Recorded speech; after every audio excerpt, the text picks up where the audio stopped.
प्रणाम सर। प्रणाम प्रणाम सुबोध। सर आज फिर हम लोग गपशप कुछ करें।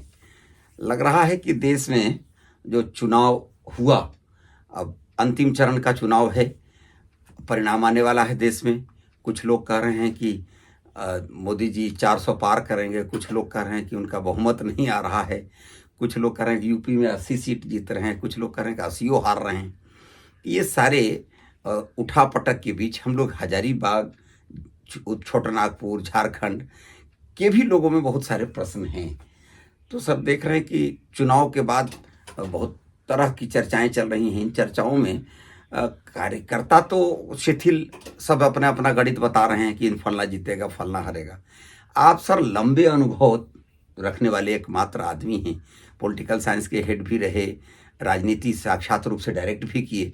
तो सर इस बार के चुनाव में उस तरह का शोर शराबा, हल्ला हंगामा, गांव गांव जाके कार्यकर्ताओं को मनाने का, पब्लिक से मिलने का, कोई जाति का नेता आ रहा है तो प्रचार गाड़ी आ रही है, ये सब बंद हो के बड़ा शांत शांत किस्म का वोट लगा। नेता लोग तो बेचैन नजर आए, मगर जनता बेचैन इस बार नजर नहीं आई।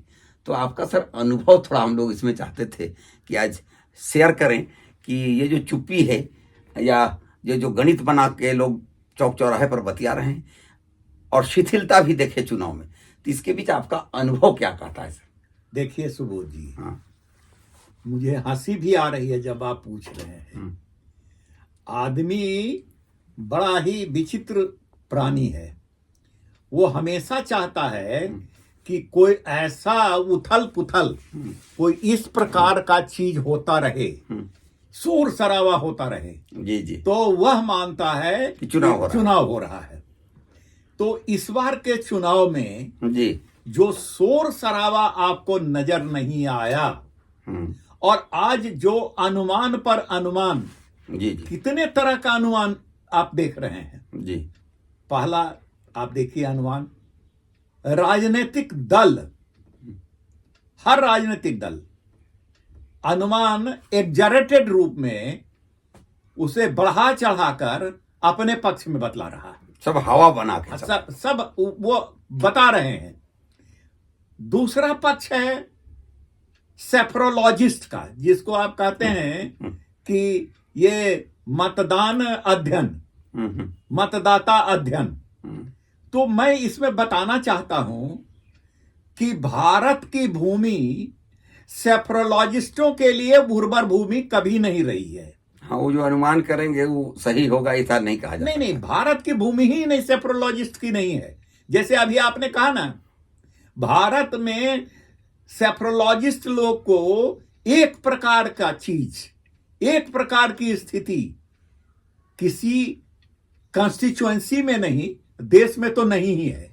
तो आप ये अनुमान लगाना किसी भी सेफ्रोलॉजिस्ट के लिए भारत में असंभव है। दूसरी बात है कि आज तक जो आप, इसीलिए मैं हंस रहा था कि आज तक लोग बड़ा आसानी से कह देते थे कि अरे अमुक पार्टी की सरकार तो बनेगी। जी जी, इसके पीछे कारण क्या रहा है?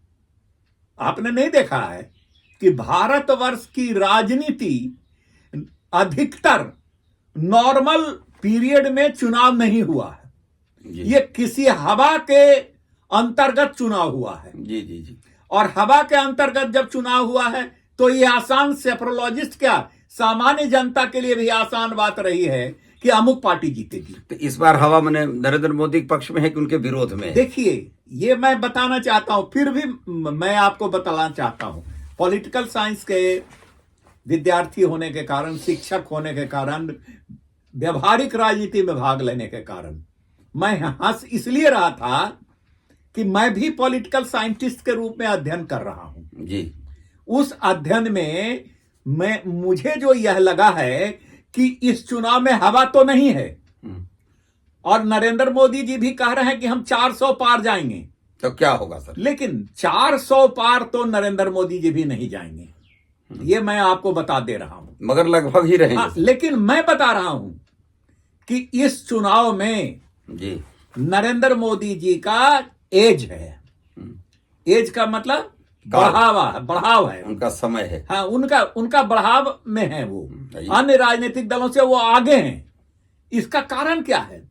इस नॉर्मल पीरियड में जब हम कहते हैं कि कोई हवा नहीं है, सेफ्रोलॉजिस्ट की ये भूमि नहीं है, हम ही कह रहे हैं कि नरेंद्र मोदी जी का बढ़ाव है। जी जी। तो नरेंद्र मोदी जी के बढ़ाव का कारण क्या है? और मुख्यमंत्री 15 साल रहने के बाद आए हैं। मैं ये बताता हूं, नरेंद्र मोदी जी के बढ़ाव के कारण ये है कि हिंदुस्तान के नेतृत्व वर्ग को देखिए आप, एक भी नेतृत्व वर्ग ऐसा नहीं है जी जिसको आप कह सकते हैं कि पूरे इंडिया में मास अपील वाला वो नेतृत्व वर्ग हो, जी जी, जो मास को अट्रैक्ट करता हो, जिसकी बात को लोग सुनने के लिए तैयार हों। ऐसी स्थिति में भी मोदी एक नजर आते हैं। ऐसी स्थिति में कमोबेश मोदी सभी राजनीतिक दल के नेताओं से वो आगे चले गए हैं। तो इसका प्रभाव सर देश में तो रहेगा। झारखंड में आपको सर, चूंकि हम यहाँ भी तो झारखंड की बात करना चाहें तो भारतीय जनता पार्टी के प्रति या अन्य दलों के प्रति क्या स्थिति रहेगी सर? देखिए, मैं आपको बता सकता हूं कि झारखंड के चुनाव को अगर आप अध्ययन कीजिए तो इसमें आपको नजर आएगा कि बहुत सारे तत्व हैं जो झारखंड के चुनाव को भी प्रभावित कर रहे हैं। जैसे आपको मैं बताता हूं कि यहां आदिवासी, नन आदिवासी, जी, यहां आप देखिए क्रिश्चियन, नन क्रिश्चियन, मुस्लिम, गैर मुस्लिम, ये सारे तत्व झारखंड के चुनाव को प्रभावित कर रहे हैं। इसके अलावे झारखंड के चुनाव को माफिया तत्व भी प्रभावित करता है, क्योंकि यह कोल बेल्ट है, इंडस्ट्रियल बेल्ट है मोर और लेस, इसलिए वह भी इस चुनाव को प्रभावित करता है। तो क्या लगता है सर इसे, जैसे उत्तरी छोटाकपुर, दक्षिणी छोटाकपुर, रांची तरफ का है या संथाल परगना, ये तो भाजपा, ये मैं बताता हूं कितने सीट पर जाने जा रही है, ये मैं आपको बता रहा हूं, और कितना कांग्रेस की झोली में? देखिए, मैं ये आपको बता दे रहा हूं।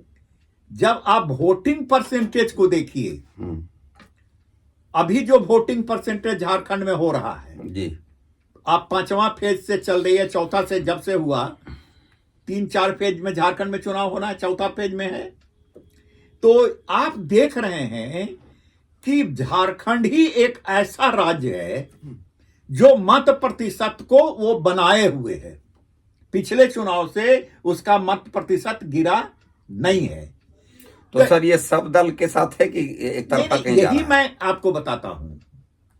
ऐसी स्थिति में यह दर्शाता है कि यह यथा स्थितिवाद को प्रभावित कर रहा है। तो अभी कितना सीट है बीजेपी के पास? यथा स्थितिवाद का मतलब होता है कि बीजेपी के पास 13 सीट है, 14 में 13 सीट है। तो ये संभावना बहुत कुछ बनती है कि भारतीय जनता पार्टी झारखंड में अगर 14 सीट नहीं लाती है तो 13 सीट उसे मिलना चाहिए। और इसका कारण भी मैं बताता हूं। हाँ बताइए सर। इसका कारण मैं बताता हूं कि यहां महिलाओं ने बढ़ चढ़ के मतदान किया है। 2.5 से 3% महिला जो है वो ज्यादा मतदान की है पुरुष वर्ग से। और आप जानते हैं कि मोदी की 15 वर्ष एज ए चीफ मिनिस्टर, 10 वर्ष as a prime minister, Modi ने एक बहुत बड़ा काम अपने पक्ष में किया है कि महिलाओं का एक संगठित वर्ग उन्होंने अपने पक्ष में खड़ा कर लिया है। मगर सर यहाँ एक हमको जरा कहना है आपसे सर, हम जब क्षेत्र में गए तो बहुत सारे लोगों ने कहा कि भारतीय जनता पार्टी हो, कांग्रेस हो, जेएमएम हो, आजकल एक नई पार्टी आई है जेबीकेएसएस, तो सर जेबीकेएसएस के कार्यकर्ताओं में जो आज जोश है, एक सेकंड, अब उनका संगठन कहाँ गया, आगे वोट क्या होगा नहीं जानते हैं, मगर कल तक कांग्रेस के पक्ष में, जेएमएम के पक्ष में जैसे कार्यकर्ता गांव गांव उतर जाते थे, इधर 10-20 वर्षों से भारतीय जनता पार्टी के लिए, भारतीय जनता पार्टी स्वयं भी, आरएसएस के बहुत सारे विंग हैं, विद्यार्थी मोर्चा, तो किसान मोर्चा, तो मजदूर मोर्चा, तो इधर संघ के बहुत सारे अनुसांगिक हैं, वो विश्व हिंदू परिषद, सब एक्टिव होते थे। गांव गांव में जब टिकट लेके कोई उम्मीदवार आया तो देखिएगा कि हर गांव में छा जाते थे कार्यकर्ता। इस बार शिकायत है कि हर पार्टी में तो कमजोरी क्रमशः आई, तो वो वही पुरानी पार्टी हो गई। चलिए कांग्रेस में लोग थोड़ा उत्साह ठंडा हो गया, इस बार थोड़ा उत्साह में हैं लोग, इसलिए कि उनको नेता नया मिला है। जेएमएम में भी उत्साह में थोड़ी कमी आई, चूंकि उनका नेता भी जेल में है। मगर भारतीय जनता पार्टी जिसके पक्ष में लहर है, इस बार लोगों की शिकायत थी, जनता की शिकायत, कि नेता लोग टिकट तो ले आए और टिकट ले आने से इतना खुश फहमी में, जिसको कहते हैं खुश हो जाना, खुश हो गए कि वो प्रयास, हम हजारीबाग चतरा कोडरमा की बात नहीं कर रहे हैं, पूरे राज्य के परिप्रेक्ष्य में जनता की शिकायत है कि जिस तरह पहले भारतीय जनता पार्टी के जो कार्यकर्ता थे गांव-गांव में छा जाते थे, खास करके उनके अनुसांगिक संगठन जो आरएसएस के सब आते थे, इस बार बस टिकट ले आने से कार्यकर्ता खुश, नेता खुश, और कार्यकर्ता अपनी गाड़ी में घूम रहे हैं, मोटरसाइकिल में घूम रहे हैं। मगर जो डोर टू डोर पहले जो होता था सबसे मिलना जुलना, इस प्रचार प्रसार में कमी आई है। ये कहीं कार्यकर्ताओं में घटते हुए उत्साह के कारण तो नहीं हुआ सर? देखिए सुबोध जी, आप अध्ययन कीजिए हिंदुस्तान में ये जो युग, जिस युग में अभी हम हैं, ये downfall of the political parties का युग चल रहा है। जी सर, चूंकि जनता से संपर्क का उठकट रहा है। Downfall of the political parties को आप देख लीजिए, कौन सी पार्टियां मुखर रही हिंदुस्तान में और किसका डाउनफॉल सबसे ज्यादा? सर वो लोग तो माली बासी हुए, मगर भाजपा भी ताजा ताजी नहीं, ताजा की बात नहीं, आप इसमें भी बासी पना रहा। इसको देख लीजिए, इसको मैं जो इस चीज को समझ लीजिए। एक जमाना था कि कांग्रेस में आजादी के आंदोलन से निकले हुए नेता आए थे, जुझारूपन था, जिनकी जनता के बीच में पैठ थी, वो उसको कुछ दिनों तक भंजाते रहे। फिर जेएमएम में देखिए झारखंड में हुआ, फिर देखिए, वही मैं बता रहा हूं, यही बात कम्युनिस्ट पार्टी के साथ भी थी, वहां भी अब शिथिलता आ गई। वो कम्युनिस्ट पार्टी जब आजादी के बाद या आजादी के पहले जिस प्रकार से उनका संगठन जुझारू संगठन था, जिस प्रकार से उनके कार्यकर्ता तपे तपाए कार्यकर्ता थे, सिद्धांत निष्ठ कार्यकर्ता थे, उनका भी डाउनफॉल हो गया। जेएमएम का देखिए, रीजनल पार्टीज की मैं बात नहीं कर रहा हूं, अब मैं बात कर रहा हूं भारतीय जनता पार्टी के ऊपर। आप आइए। जी जी, भारतीय जनता पार्टी भी आज इसका डाउनफॉल क्यों आप समझ रहे हैं कि क्यों आप इस कमजोरी की ओर आप इशारा कर रहे हैं? नहीं, डाउनफॉल नहीं है, नहीं, डाउनफॉल ही, मगर कार्यकर्ताओं की ओर से कमी आई है। सुनिए, मैं इसका दो कारण मान रहा हूं। एक, बहुत ज्यादा विश्वास नहीं, भारतीय जनता पार्टी नरेंद्र मोदी जी के ऊपर फुल्ली डिपेंडेंट हो गई, आश्रित हो गई, और यहां जो पार्टी ने भी स्लैकनेस ला दिया है। पार्टी में जो पहले निचले स्तर से केंद्रीय स्तर तक विधिवत चुनाव होता था, उसके लिए काफी परिश्रम किया जाता था। हर एक समय कोई न कोई कार्यक्रम जो है, हर महीने में 2-4 कार्यक्रम केंद्र से आते थे और उसमें जुझारूपन रहता था और कार्यकर्ता उसमें लगे रहते थे। तो अब जो है, कार्यकर्ताओं का चुनाव नहीं हो करके या तो वो दिल्ली से नॉमिनेट कर दिए जाते हैं, या रांची से नॉमिनेट कर दिए जाते हैं, या पटना से नॉमिनेट कर दिए जाते हैं। हर दल की बात है, ये हर दल की बात है। लेकिन चिंता की बात भारतीय जनता पार्टी के लिए है, क्योंकि हम जो है अन्य दलों से बिल्कुल अलग थे, अलग हैं आज भी। आज जो चुनाव के क्रम में मैंने देखा कि हमारे नेता जो हैं वो लोग ज्यादा परेशान थे, जितना कार्यकर्ता को गांव में जाना चाहिए था, इससे अधिक कार्यकर्ता को हजारीबाग में, रामगढ़ में बैठा के, शहर में बैठा करके मीटिंग हो रहा था। और उनको जो है, कभी आप सुन लीजिए, हम लोग जब थे तो हमारे बाबूलाल मरांडी तो आज तो मुख्यमंत्री हैं, और आडवाणी जी थे, जोशी जी थे, ये लोग कहां रहते थे? सर्किट हाउस भी मुहैया नहीं होता था इन लोगों को। इस घर में, आपके घर आडवाणी जी रहे हैं? आडवाणी जी या यहाँ जहां हम लोग बैठे वहां बैठे, बाबूलाल मरांडी जी यहाँ बैठे हैं। ये बैठे क्या? यही रात में खाना, चूड़ा और दूध खाना, या किसी कार्यकर्ता के घर पर रहना। सर अब वो दिन नहीं रहा। हमको जहां तक लगा कि अब नेता भी सुविधा भोगी हो गए, पार्टी भी सोचती है कि संगठन में ध्यान देने से बढ़िया कोई बढ़िया लोग को, जो बने बनाए लोग हैं, उनको स्थापित किया जाए, टिकट दे दिया जाए। तो जैसे नेता सुविधा भोगी हो गए, वैसे कार्यकर्ता भी सुविधा भोगी हो गया। और परेशानी में ये है कि आजकल हो गया प्रिंट मीडिया, इलेक्ट्रॉनिक मीडिया हावी हो गया है। अब नेता लोग सोचते हैं कि हमारे नेता टीवी में भाषण दे ही रहे हैं सर, मिनट, सारी जनता दिन भर टीवी देख रही है, यूट्यूब देख रही है, तो इंस्टाग्राम देख रही है, तो रील्स देख रही है, तो उनको लग रहा है कि हमारा प्रचार तो हो रहा है। इसलिए जो डायरेक्ट कनेक्शन था, जो आत्मीय संबंध होता था, उस संबंध को लोग इलेक्ट्रॉनिक माध्यम से फील कर रहे हैं कि हमारा काम ऊपर ऊपर हो जा रहा है। ऐसे में लगता है जनता और कार्यकर्ता और नेता तीनों के बीच की जो दूरी है थोड़ा बढ़ी है, और विश्वास बहुत ज्यादा बढ़ गया है कि अब तो हमारा प्रचार हो गया, करोड़ों रुपया में हमारा ईटीवी, जीटीवी, सीटीवी जितने हैं हमारे टीवी, सारे चैनल हमारे प्रचार में लगे हैं, और हमारा जो केंद्रीय नेता है वो भी लगा हुआ है। बल्कि सर, एक तो हम हजारीबाग में चर्चा सुने, सबको आज सुना ही देते हैं, बात चूंकि बड़ी नहीं हो, कि सर एक दिन झंडा चौक पर लोग बतियाया कि हजारीबाग में आए हुए जो अभी कांग्रेस के नया कांग्रेस के नेतृत्वकर्ता थे, अब नाम लेने से उनको दुख लगता है, तो कल तक बीजेपी के सब कुछ थे, वित्त मंत्री थे, उन्होंने एक प्रेस कॉन्फ्रेंस में किया कि हजारीबाग में कोई बड़ा नेता क्यों नहीं आया। तो जानते हैं कार्यकर्ता क्या जवाब दिया झंडा चौक पर, कि मोदी जी या योगी जी हजारीबाग जानते हैं क्यों नहीं आए, इसलिए कि एक नेता को अहंकार हो गया है कि मैं राष्ट्रीय स्तर का नेता हूं, और वो यहां बीजेपी की खिलाफत कर रहा है। तो बीजेपी के केंद्रीय नेतृत्व ने इसलिए नहीं योगी और मोदी को भेजा ताकि उस नेता का कद नहीं बढ़ जाए। वो ये नहीं समझे, सर पूरी बात बता दूं, ये नहीं समझे कि हम इतने बड़े हो गए कि हमारे लिए हजारीबाग भाजपा की सीट जिताने के लिए अडवाणी और मोदी जी आए, योगी जी आए, जेपी नड्डा जी आए, अमित शाह आए, उनको लगा कि हम सामान्य कार्यकर्ता से इस बड़े नेता को जवाब दे देंगे, इसीलिए कोई नेता हजारीबाग नहीं आया। हजारीबाग में उनको विश्वास है कि ये सीट जीत रहे हैं, इसलिए कोई बड़ा नेता नहीं आया, ताकि उस नेता का जो भाजपा में जिंदगी भर रहा, थाली में छेद कर रहा है, उसको जवाब दे सकें कि तुम्हारी स्थिति हमारे सामान्य कार्यकर्ताओं से लड़ के जीतने की भी नहीं है। ये सर एक नई चर्चा सुने सर, आप इसको सुने कि नहीं? आप गलत कुछ शब्द का प्रयोग कर दिए। क्या सर?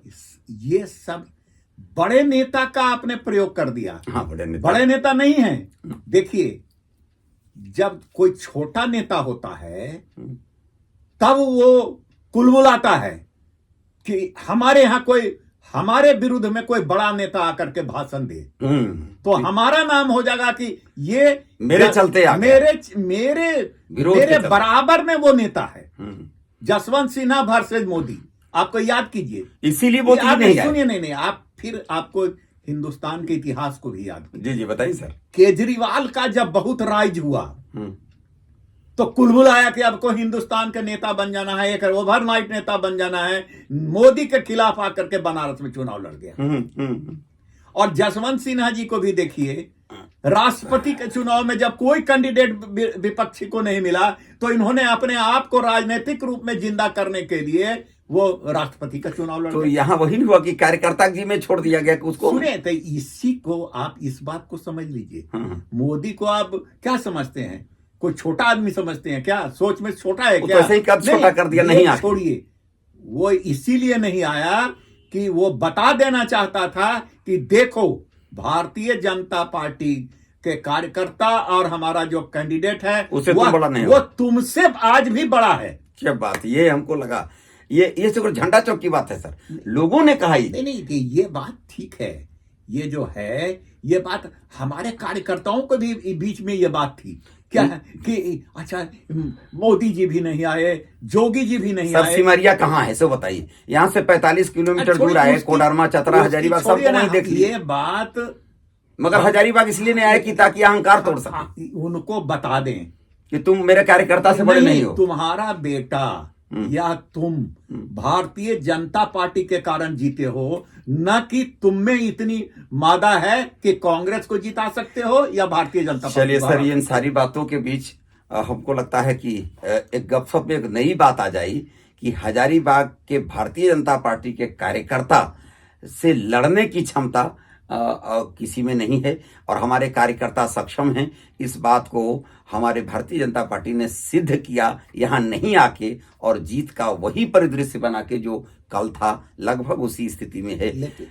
हाँ सर, कुछ लेकिन सुबोध जी, मैं एक बात आपको बताना चाहता हूँ। हाँ बोलिए सर। आपने एक बात छेड़ दिया था। हाँ बोलिए। पार्टी के कमजोर होने को। नहीं, कमजोर नहीं सर, नहीं पार्टी उत्साह में कमी। उत्साह में तो मैं ये कहना चाहता हूँ कि दयानंद सरस्वती ने कहा था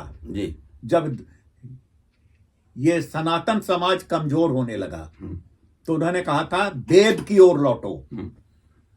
तो मैं भी आज ये कहने पर बाध्य हूं कि पुराने संकल्प और संगठन की ओर लौटो, तभी हम रक्षा कर सकेंगे, अस्थायित्व दे सकेंगे, देश की रक्षा कर सकेंगे। अभी देश को आवश्यकता है भारतीय जनता पार्टी की, अभी देश को आवश्यकता है एक मजबूत नेता की, क्योंकि यह अभी जो हम लोग क्रॉस रोड पर खड़े हैं, हिंदुस्तान जो है क्रॉस रोड पर खड़ा है, और उस क्रॉस रोड को मोदी के जैसा ही कोई मजबूत नेता पार करवा सकता है। इसलिए मोदी को जीतना जरूरी है, और वह जीतेगा, चाहे जितना बहुमत से जीते वह जीतेगा। और सर, झारखंड में भी हमारे बाबूलाल मरांडी से जैसे लोग जब संकल्पबद्ध होके आ गए हैं, तो निश्चित मानिए कि ठीक है, ये थोड़ी सी कमियां हम अब युद्ध के बाद बतिया रहे हैं कि हमारा संगठन जीत रहा है, मगर फिर से अपने संगठन को उसी रागात्मक रिश्तों में बांध के प्रेम मोहब्बत से जनता, कार्यकर्ता और नेता के बीच का समन्वय को और मजबूत करना है। क्योंकि ये तो अभी 15वां साल है, हमको 2047 का संकल्प लेके चलने हैं कि हम विकसित भारत बनाने तक भारतीय जनता पार्टी को या भारत को मजबूती देने के लिए संगठित रहेंगे। तो अधिक खुश नहीं होके हमको पुनः अपने संगठन के काम में लगना चाहिए। फिर आपने कह दिया, देखिए भारतीय जनता पार्टी के कार्यकर्ता दूसरे जगहों में चुनाव के बाद शांति से बैठ सकते हैं, लेकिन झारखंड और बिहार में भारतीय जनता पार्टी के कार्यकर्ताओं के लिए लगातार परिश्रम करना पड़ेगा, क्योंकि विधानसभा चुनाव भी बिल्कुल निकट में। चलिए सर, बहुत सारी बातें आई आज के इस गपशप में। हमको लगता है अगले अंक में फिर हम लोग, अब तो रिजल्ट आने जा रहा है, अपना उत्साह बनाए रखें और 14 में 13 के जीत के संकल्प आपके जैसे अनुभवी लोगों की तरफ से आया। तो आज के इस गपशप में सर आपको बहुत बहुत प्रणाम। हम लोग फिर मिलते हैं सर। धन्यवाद सर।